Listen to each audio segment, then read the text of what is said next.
Hi there, everybody. Welcome to the second episode of Lunch and Learned Live. I hope that everyone can hear me. I am super excited to have our guest, and that would be Alyssa. Can you hear me okay? I can. I can. Thanks for having me, Kevin. Sure. So Alyssa is the CEO of Surgical Solutions. Whoa. Hold on a second here. Okay, sorry about that.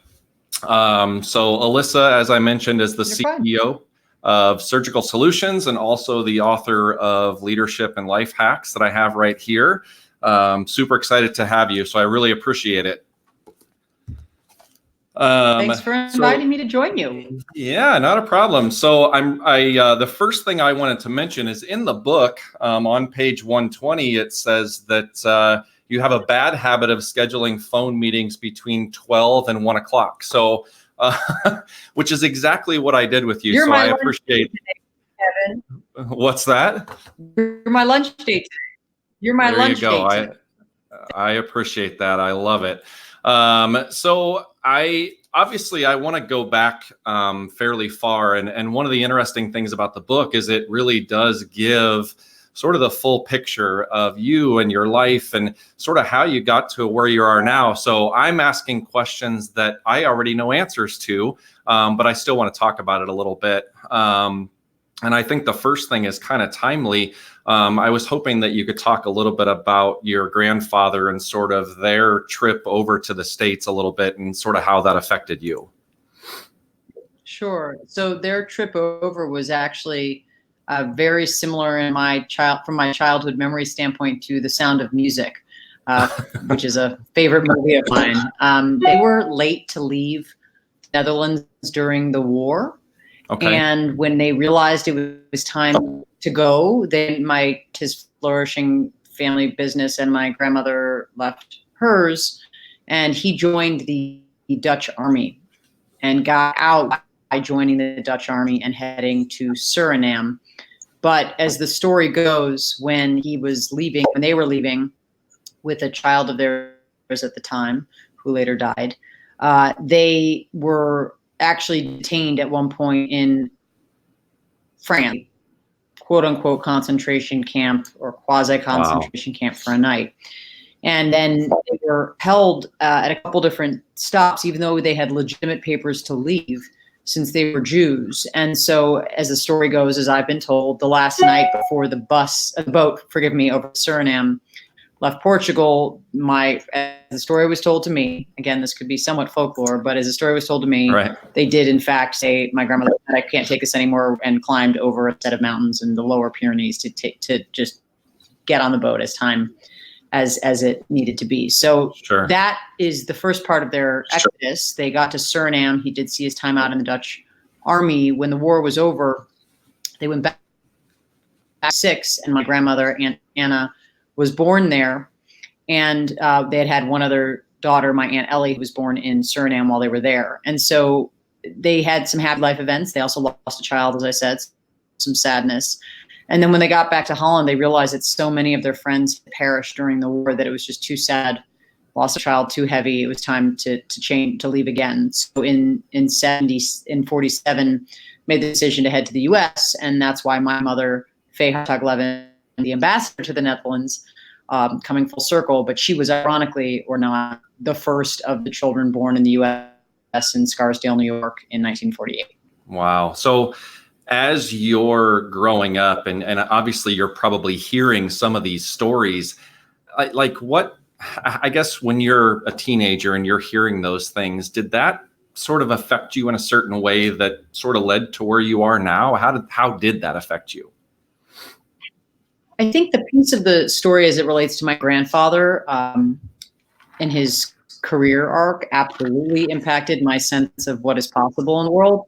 He came to the U.S. They came to the U.S. in 48 and 47. And my mother's born in 48. And having left once flourishing businesses behind, he really started anew. And he started brushes door to door in the Northeast. And then he realized he could, with partners, buy the sourcing factory for those brushes in Puerto Rico. And then they ended up expanding to makeup brushes. And as the story goes, then ended up selling that business to the parent company of Crayola.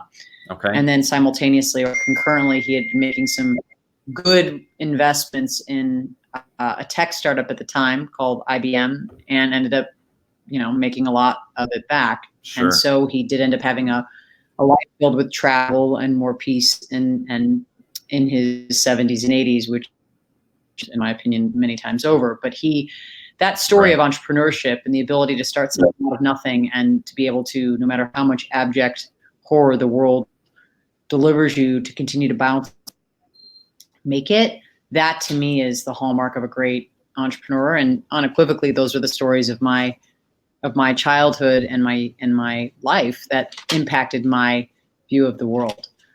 Sure. Now, I know in the book you sort of talk about, the two biggest influences on you being your grandfather in one way, and then obviously your stepfather as well. Can you talk a little bit about him and how that affected you? Sure. Another prominent Jew, as the world goes. I am sitting in his East End Club in Chicago taking this video podcast in between meetings and team members. I grew up, he's been in my life my parents have been married, my mom and my stepfather, my parents, as I call them, have been married for over 25 years. He's been in my life for obviously longer than that. And he has been a real estate developer in Chicago for the last 50 years and 5 years. I think those are your sirens, not mine. I hope so. Anyway, you're probably 10 blocks from me, so we may be hearing the same sirens. Okay, got it. But he was really a pioneer in mixed income housing, and which both had social justice motivations as well as for-profit real estate motivations. And when you build something out of nothing every time, and so that same spirit of entrepreneurship is who he is. He built a management company the Habitat company to manage the buildings that he built. And then 40 years ago, just about 40 years ago, built the East End Club, still today the largest one-stop shop health and fitness club and facility in the country. And so the hallmarks of his life experience and success have been a part of my life experience since I was a preteen. Getting driven by him back home from internships during summers, writing a thesis at Yale for which I got my most prized accolade of my life. The best American essay on the American was about public housing reform in Chicago, and the list goes on and on. And so I think that, of course, he also showed me the power of entrepreneurship. And I think that's what people, when people say, who are your great women mentors? I have some amazing ones, but I also would be remiss in not saying that I have some incredible male mentors too, and family members, and my grandfather and my stepfather, wwho have really paved the path of possibility, I think, in my mind. Yeah. Did you? I didn't write this question down, but I know for myself, back in middle school, high school, I was like selling, my own necklaces that we were making, just stupid stuff like that. Were you doing anything middle school, high school that was sort of in your mind an entrepreneur type thing? So interestingly, yes, but no. So from a leadership standpoint, I was creating works of choreography for dance. I was leading and captain of a gymnastics team. I was in a leadership role of a nonprofit called Safe Rides, which is about civic activism. I am absolutely those kind of seedlings of leadership, I think, were foreshadowed later entrepreneurship. But our daughter, Hal's, and my daughter, Audrey, who's 7, is already, much to my surprise and delight, showing propensity for entrepreneurship. She got a rainbow balloon from the CFO of Surgical Solutions, Logan Dirk, and his lovely wife, Christine, over the holidays. And I had no sooner come home 2 or 3 weeks later, and she had amassed a super impressive collection of loomed rubber band bracelets with a sign that said, those without charms are 25 cents, with charms are 50 cents. And then about 4 days later, she tried to hustle me down. Honey, there's something called the friends and family rate. When you live in a home and you give something to me for my personal use, it's a gift. If I buy bracelets from you as other gifts, then I have to pay But the funniest part of the story was that then, as a little saleswoman in the making, when people come to the house, friends, family, who come, open the front door, welcome them in, ask if they'd like to see her new loom and her bracelets, and she'd say, "Oh, what colors would you like? Would you like a charm?" And only after all that had transpired, start shaking them down for the quarter or 2 quarters. And after 2 of these, I said, I had to interject and say, "Audrey, there's something called truth in advertising. And if we're going to actually be selling these products and not gifting them, we need to be upfront about the fact that there's a cost associated with them." So it's been a true inspiration to see her entrepreneurial mind at work. That's pretty fun. You mentioned gymnastics. And one of the things I loved that you talked about was the commitment factor. I mean, if you're standing on a balance beam and you need to do a backflip or whatever gymnasts call that, you have to be committed or you're going to land on your face. How did that sport help you, or worse? Yeah, and I think you experienced that. But how did that experience help you as you moved forward in your career? I think that startup CEO or private equity backed CEO, there's a lot of metaphor from those gymnastics years that is relevant. The biggest one is committing before you begin, having a clear, realizing it in your mind, telling people and committing to it publicly and internally, and going for it by beating fear into submission, but just setting that laser focus and doing it. Those skills of gymnastics, if you will, were a lesson in training the mind as much as the body through muscle memory and beating fear into submission, as well as commitment. And now as a private equity backed CEO, that psychological journey is unbelievably similar in my life experience. I always like to ask people, I even do this when I'm interviewing candidates, what was your first ever job where you actually received a paycheck? I know you were pretty busy with gymnastics. Did you have time to have a summer job or anything like that?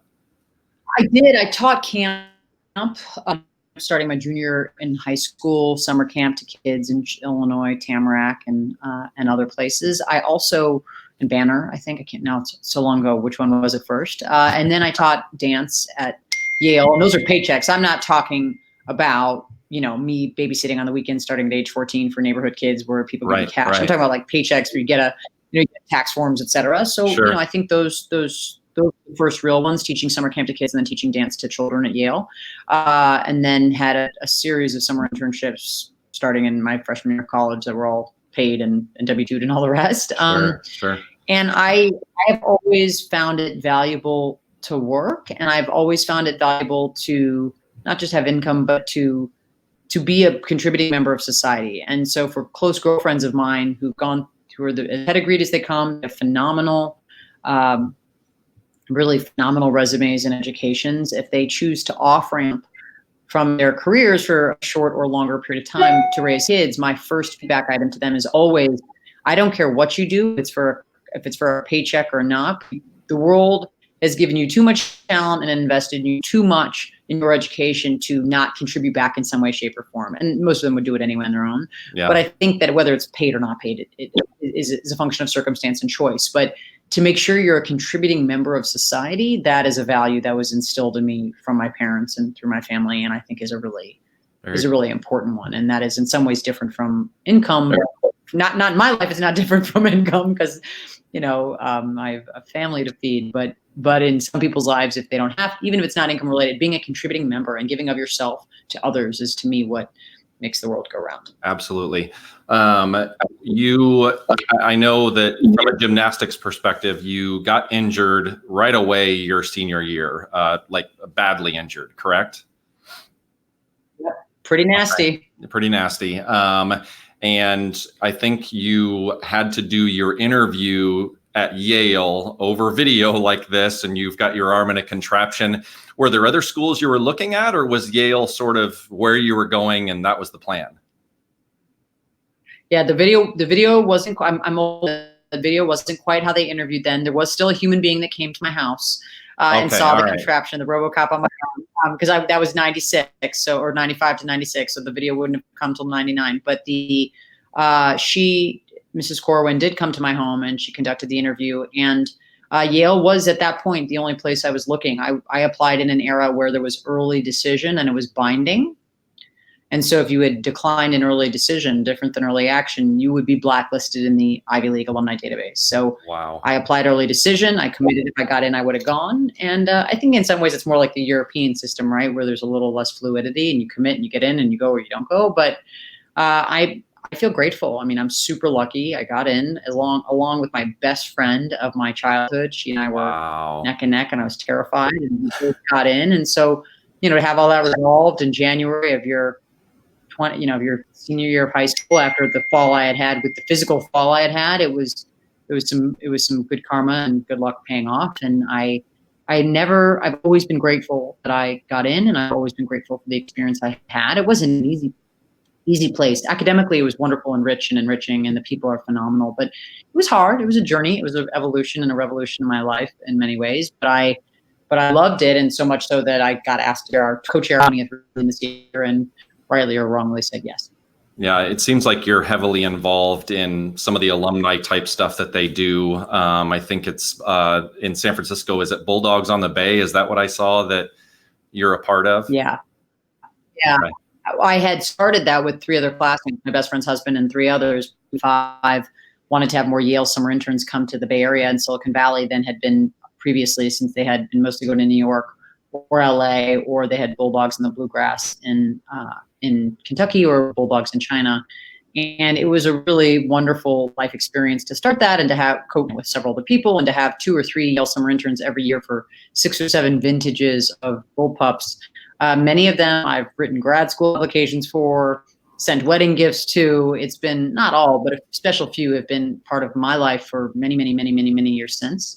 And they're just it was a wonderful tale with such talented Renaissance people. Okay. So obviously you finished up at Yale and you went to Stanford for your MBA, correct? Mm-hmm. And then you say Correct. in the book that at Stanford you fell in love with 3 things, and that would be your husband, entrepreneurship, and wine. And I would say, the latter 2 sort of evolved into Bottle Notes. How did that process happen in terms of the wine aspect of it? I mean, obviously being in San Francisco, you're very close to wine country, but talk a little bit about that. Yeah, actually, that in terms of wine, I got back to Chicago, and for the 2.5 years in between undergrad and grad school, I'd been working in politics.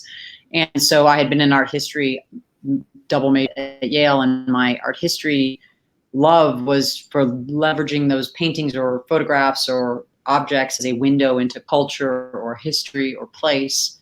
And by having graduated, I lost that opportunity to study formally in that way. Wine became a new hobby and a window into different places and cultures, and organizing trips for travel with friends, et cetera. So once I got to grad school, I'd already had a pretty 2-year burgeoning interest in wine, traveling in New Zealand and Australia before grad school, doing a lot of wine region tours, et cetera, and more. And I realized that wine was a passion and a hobby, and that had started, and as you say, Silicon Valley and Napa Valley are not that far from each other, 2 hours, in fact. So that was a natural hobby and interest to continue to cultivate, pun intended. But the reality is that I never anticipated a company in the U.S. wine industry. That was not what I set out to do when I went to business school. Being an entrepreneur was. I knew I wanted to follow my grandfather and stepfather's footsteps, but to do that more in the health and fitness category, and try to come up with a permutation on the theme of East Bank Club and do it in California. And I realized after 6-7 months there and studying it pretty relentlessly that there were imperfect substitutes by my Chicago-based standards, but ample substitutes, Club and Bay Club and the great outdoors of California. And so my research after year 1 indicated that the best place to build those large one-stop shop fitness clubs would probably be emerging markets like China and India. And at 25 years old, without a track record estate development, I actually didn't really feel like going to do that. And so that at that same exact set of circumstances, I was in a supply chain management class where I stumbled into a learning opportunity for a back-end logistics firm for wine called New Vine Logistics. Was impressed by the Katie Hertkorn, and got to know her and them a bit better, and started to realize that this hobby of wine And that back end logistics distribution play might mean that I could start an e-commerce company in wine. A classmate of mine, a woman named Eve Phillips, had gone to MIT, was very, very savvy in terms of this notion of taste mapping, mapping people to taste. So we did an independent study together on that. She ended up not, she had some founder shares, but she ended up not joining the company to start it because she ended up going to venture capital. But she was helpful, very helpful and instrumental in the early days in helping me think about matching people to wine. And so when it came time to launch the company, that we have become, in my mind, we were starting the Netflix for wine, and that would be a matching concept back in the day where we would send you wines tailored to your personal taste using patent pending algorithms, quote unquote, and all the wine on the shelves was sitting in this third party warehouse in Napa, where it was owned by the importers and wineries. So we had zero inventory carrying costs. So I could raise capital, build out a site, build out the matching technology, build out the operations and the packaging to support the e-commerce concept, and away we went. So that's how I stumbled into it. It was truly not intended. I knew I'd dream to become an entrepreneur, but if you had told me when I applied I'd be starting a .com in the wine category as I left, I would have told you were crazy. Yeah, I envision, and tell me if I'm wrong, I envision you traveling around and trying different wines that these places that you're partnering at to send then to some of your clients. Is that accurate? Exactly. Super fun. We also had professional, somms and other people and advisors who had even better palates than I. And we had a scoring mechanism where we rated the characteristics of a bottle. And then we had human beings complete a personal taste profile. So we know what their taste profile was. So the sourcing is as you exactly say, you have to build relationships. It's a very relationship driven space. Have boutique and estate brands from around the world trust you to represent their product, even though they of course make money on it. Even though we were an agent of the consumer from a legal standpoint, we'd make money on it when we activated a sale. Sure. Think Orbitz when they drive you to buy a plane ticket, but the relationship piece of it's absolutely true. And then the matching engine was a little bit more literal, where we had wine scored on various dimensions, people on various dimensions, and we made matches based on taste. But it's very fun. There's a reason. It's a sexy, luxurious industry. It's fun. It's relationship driven. It's lifestyle based, and yet I still had all that romance and gestalt from wine and the joy and challenge of e-commerce. So it was a great first company life experience. It was under Kim Donaldson, who was based in New York, and she and I kind of covered the coast. And while our team was in Silicon Valley, she also gave us great breadth and depth in New York from a importer relationship standpoint, and was a graphic designer, so added a lot of lovely design elements to the strategy as well. It was hard. I mean, she and I were in the trenches fighting a good fight for a few years, and then there was a big regulatory shift, and we had to pivot strategies, and it was a hard life experience. It is not all unicorns, rainbows, and butterflies. It was Sure. a lot of grit and a lot of faith from others and us in the form of investors and faith in self. But I wouldn't trade it in for the world, but it wasn't easy. It's not all as easy as it seems from the glitz Right. and glam. I can assure you of that. Yeah, I was just thinking from the beginning, that's what it sounded like to me, because obviously I've read the book, so I know, and you must be reading my notes because I wanted to talk about that pivot. Just quickly, there were some regulatory shifts that made it impossible, or at least it would have hurt some of the wineries that you were working with, that you now no longer could do what you're going to do. And so the question that you had to come up with was, do I quit and say, hey, this doesn't work anymore and we'll pack it in and try something different? Or do we pivot as the company we are and make something new? Was there ever a question that you were going to pivot? Did you sit there and say, okay, this is going to be hard? Or was it, hey, let's move forward? I mean, there was definitely a question. I looked myself in the mirror several times and keep going with this when the rules of the game had changed due to regulatory dynamics that had nothing to do with anything rational, right? The regular consumer, anti-technology, et cetera, anti-e-commerce. And for that reason, as a sidebar, I later started a non-501c4 nonprofit, got some well-to-do e-commerce and got a letter brief to the California Attorney General that ended up becoming over time, he ended up becoming one of his key lieutenants at the Alcohol Bureau of Control, ended up running the California Alcohol Bureau of Control. He had heard us pitch him on why this wasn't a legal or rational thing. He then put together an industry group and changed the law back. So I mean, the life experience is multi-pronged. That 2-year process of getting, we didn't end up repivoting strategies again, but if I knew that when we had to make a pivot, there was no way I was just going to be for the rules to return of the game. I didn't know if the rules would ever change back. I had to go forward assuming they never would, even though they did through hard work. But and a change in leadership.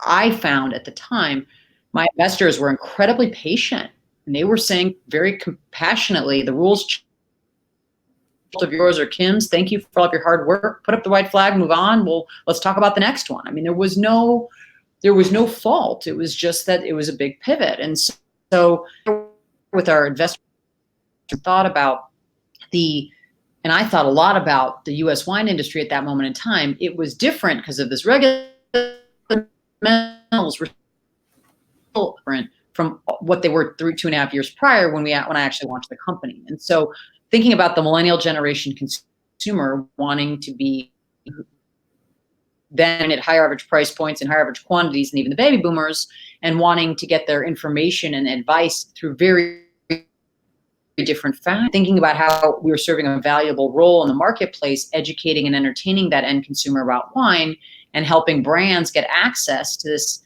next generation audience was also a valuable function in the marketplace. It started to gnaw at me that while we had to change our economic model to stay alive, our value proposition could actually stay pretty similar. And so with that, it became an easy pill to swallow to turn like email newsletters and large-scale interactive events into profit centers, jettison the e-commerce business, and turn this into the next generation media company for brands, the privilege of accessing our audience versus us making money from our audience choosing to transact with us in a subscription context for wines. So that process through which I got myself intellectually excited about sticking with it, although we were doing a big pivot, the physical problem of believe in this, how you're going to attack the ship and row through the choppy waters and get to safer shore. And then, finding new investors for this new strategy who are media, which is a different big angels and super angels who like wine or e-commerce play. And then, oh, by the way, all of this ends up happening at the end of 2008. And Bear Stearns goes down and the rest. So, I mean, it was a harrowing time economically. And it was if I had known all that was going to happen, maybe. So this is only be lived in forward and not in reverse, right? It was a gutsy move, even with the limited information I had. And then it got worse before we weren't exactly looking to invest their $100 or $200 or $300,000, and that would have been spent on a kid's college fund or an extra car or an extra home or save it for rainy night in a risky tech startup looking to make a pivot. So it was something.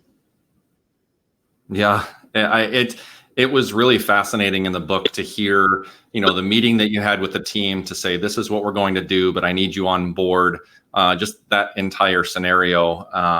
I really enjoyed reading that part of the book. So I wanted to mention that. Thank you. I hope people buy it to read it too. The St. Crispin's Day speech. No, I mean, the fundamental, to summarize, it's this whole notion of betting on yourself. And it's the same thing you asked about earlier, Kev, asking on my team to look inside themselves and ask if they believe in this different vision and if they'd ramp down to minimum wage and if they'd really be willing to stick with it for a few months while we pivoted all those things. And if we achieved the end game, would pay them back with interest for the 90 days, et cetera. But if I needed to know if they were in another row with shore through choppier waters, knowing they're all in versus spending time, energy, resources, wondering if she ended up starting a graphic design firm. That was something she'd been thinking about anyway. Her role might have been synergized out, as the phrase goes. So it was all fine, but it was a very, very, very, looking back, it was one of those great life experiences that, lifelong memories and are made of, because the day that we got the money raised and back paid people with interest, et cetera, and I saw the satisfaction on the faces, it had nothing to do with the cash, although it did. It had to do with they had bet on themselves and they had made the right bet. And there's some in my life, there's almost nothing more satisfying than seeing someone you've inspired to invest in him or herself achieve his or her goal. I mean, that's really, really gratifying.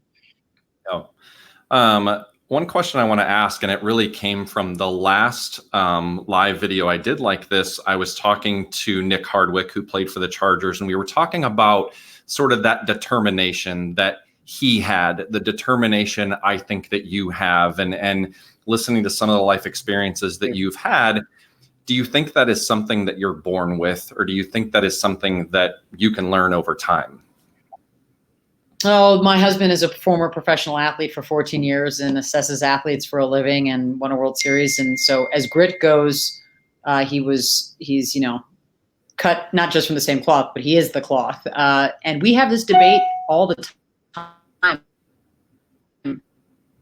As it relates to is something you're born with. I think the work ethic is what makes or breaks your success.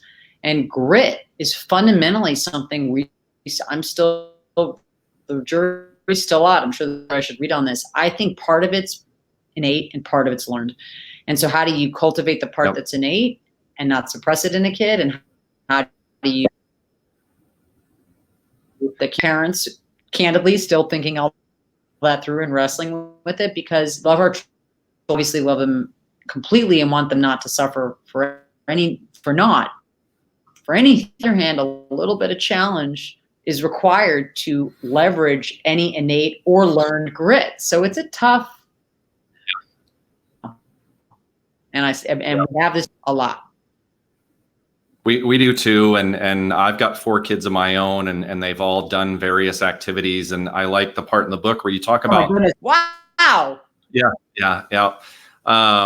I think sometimes you have to let them fail, and obviously you don't want them to get hurt, and you're going to save them from that if it's going to be super bad. But sometimes you kind of got to let them fall and learn from that experience, even though you know what's going to happen. And so I agreed with that part of the book. I'm sure you're right. One of the things that I wanted to ask about as well. You obviously exited from Bottle Notes after the 08-09 economic crisis. You moved the family to Chicago to be closer to Hal's dad, I believe. Is that correct? Dad or mom? I know that he had lost one of his parents. His mom. Yeah, his father passed away, and my parents, right? So they're still in Chicago as well. Awesome. So that's so you got here, and I know that you had done some stuff on your own before you were approached about surgical solutions.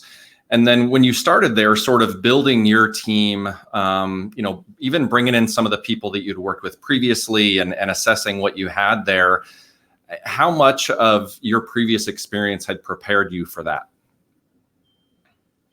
Well, heading into it, I had hoped I would be very prepared. And then, of course, as you hit it's time for the kickoff, as the saying goes, I was really hoping it would be the case, but pretty nervous. But really, there were a lot of things that I was prepared for and a lot of things that I had to learn on the fly. I mean, healthcare was brand new to me.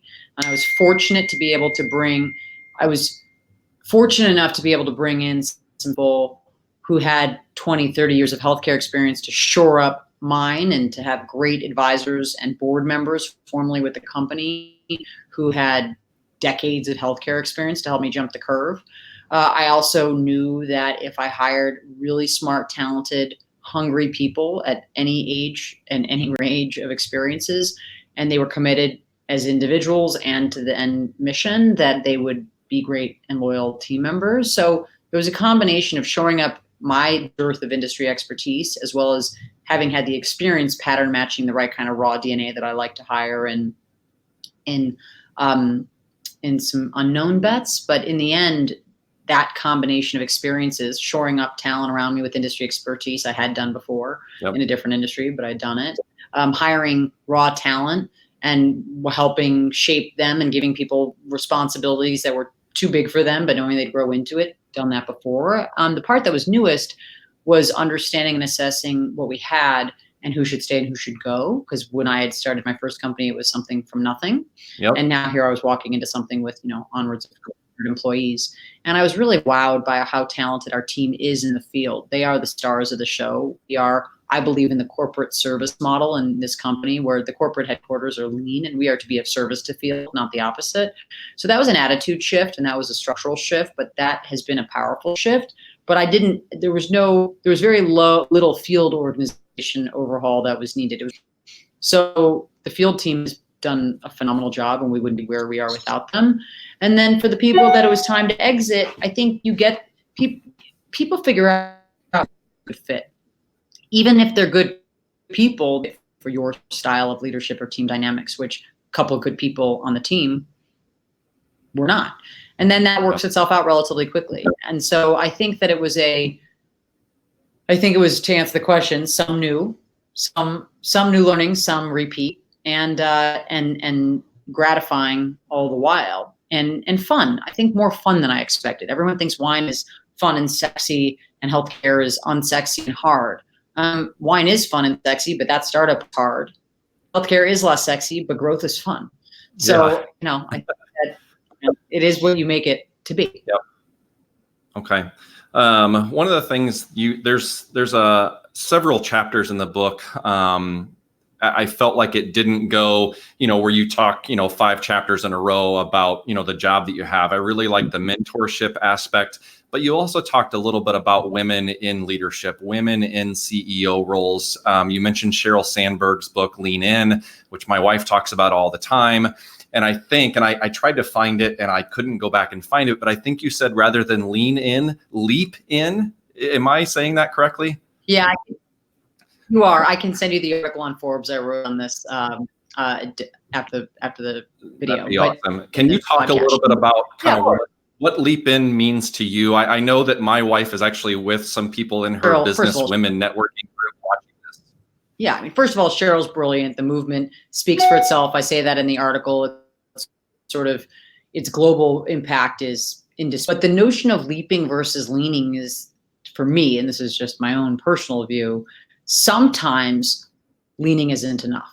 It is enough, and then not in many cases, but sometimes it's into a brand new industry, into a new job when you're 6 months pregnant, into a world where you're the breadwinner when you always thought you and your husband would be neck and neck. I mean, these are leaps. These are not like leaning at the edge of your seat. This is like, oh my God, I'm going to jump the cat other side. And I'm not just speaking about my personal life experience. I'm talking about many women I know who've left. And so I think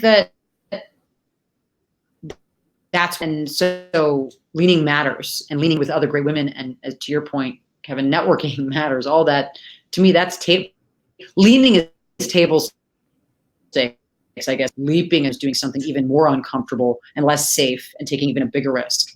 And on a personal note, I have this fantasy and goal of being on the next several years. I don't have a deadline. I don't have a sector. I don't have. It's not a need. It's a want. But I realized that if I wanted that to happen, say in the next 5 years, I had with my goal of mine. And I had to be open and willing to open my mouth and tell people that's a goal of mine. Otherwise, how would they know? And how could they even potentially have me in mind or help me? Yep. You put yourself out there, there's risk. There's risk of embarrassment and more because I didn't get it. On the other hand, if I don't put out that flag and say, this is something I'm hoping for, and then why would it happen? So that's, I guess, one metaphoric example of a leap versus a lean. Awesome. Was the book sort of a goal of yours? Was that ever something when you were younger that, hey, I would like to write a book? How did that come about? Interestingly, given that I am relatively goal oriented, no, that was more organic. That was life presenting me with an opportunity, me being open to it. I had written 2 articles. One you mentioned, the one was The Secret to Work-Life Balance as an Entrepreneur Being Athletics, natural as a competitive advantage. Those 2 ended up being what caught Forbes' Books' eye and approached me about a leadership and life. One about I had written along the way that is, encapsulated in a chapter in the book, as you said. But the fact in thought leadership and for myself, and both as a way to drive impact and to build brand, and they took notice, and then we ended up negotiating. Been surprised and delighted by the response to the book. I think that I'm not Sheryl Sandberg. I haven't had that kind of billionaire life yet. I have so much humility, and because I know so many titans of industry, including my friend and mentor Marissa Mayer, who wrote I'm really not kidding, is probably amongst my favorite writing in the whole book. The few pages she wrote, she's an exquisite writer, truly. But I think to the degree that any of my life experience is going to be something that inspires or motivates someone else to achieve his or her potential, or take a change, then it was putting on paper. And the original motivation was, if any of these stories that are narrative based and hacks or 100 tips for living a life of greater impact, any of them can help spare anyone else some of the school of hard knocks that I've lived, it was worth doing. So that was the primary. Once you get universe, you want to have conversations like this with you, Kevin, so that you know that all the work that was in life, whether it's in the print form or the ebook or the Audible or my weekly hacks newsletters, I mean, you just want the content to continue to drive impact and live on. So that's been the joy of the process. I view the book as icing on the cake. Nothing but gratitude. Anything, any upside otherwise is purely upside. I just have gratitude for the opportunity. And the next question people ask is, will you do another? And my formal answer is, informal answer is, of course, the first one goes to print. The brain doesn't stop working. You get little hacks, notes to yourself here and there and there. So we'll see. Not today. I'm focused on one for now. Yep. Well, I don't know if you've ever had a live Amazon review before, but I did write one yesterday, and what I said was that I probably go ahead. What's that? Oh, saying thank you for the review. Thank you for the review. That's important. I have the attention span of probably a 5-year-old. And so, and being in leadership, I do like to read these books. But a lot of times I will get halfway through and they're so 30,000 foot view that I don't find as many tactical things. There are literally 100 tactical tips in this that spoke to me and said, oh, that speaks to me. And I told you that my wife was in the kitchen looking through it and she goes, oh my gosh, that's brilliant. And so I really think that just from an overall leadership book perspective, awesome. It's very good. Yeah, I encourage everybody to go out and get this book. I think there are very tactical things that people can be doing that are going to help them. So that's my live Amazon review for you. I'm sure you've never had one of those before. No, but thank you so very much for it, Kevin. I truly appreciate it. Well, awesome. Well, I appreciate you being here with me, and I wish you all the luck in the world. And if there's anything I can ever do for you, please let me know. And I appreciate you being here. Thank you for having me. It was an honor, and I look forward to maybe doing this again sometime in the future. All right, sounds good. Thanks, Alyssa. All righty. Bye-bye.